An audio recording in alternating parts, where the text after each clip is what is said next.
Tendency is it is mean, median and mod.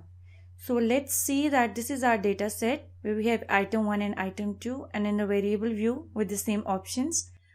Okay, decimal place up to 1 and then go to data view.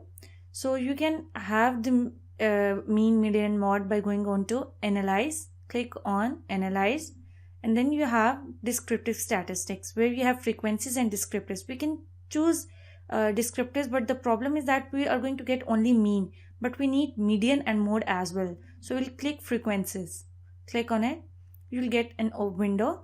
So just click item 1 and item 2 both to variable like this, and then go to statistics. From statistics select mean, median and mode. Here it is what we actually want.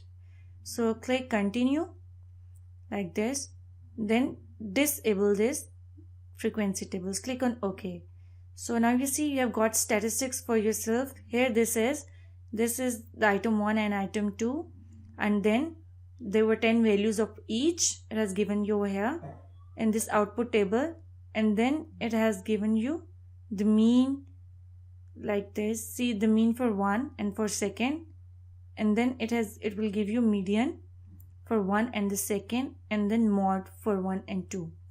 So this actually, what actually mean is, let me tell you the definitions. You must be knowing it before too, but let me make it clear to you what actually median, mean and mod mean. So what actually mean is, you see mean is actually average, and median represents your middle score, and then mod represents your most frequent value that has been used a lot. 3 has been used most frequently in item 1 and 2 has been used most frequently in item 2. Okay, now let's go to analyze and then click on descriptive statistics and then frequencies.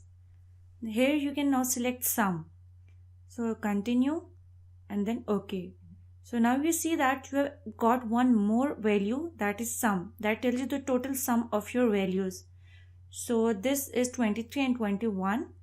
So this is how you're going to add mean, median and mod and know the values that are actually the measures of central tendency.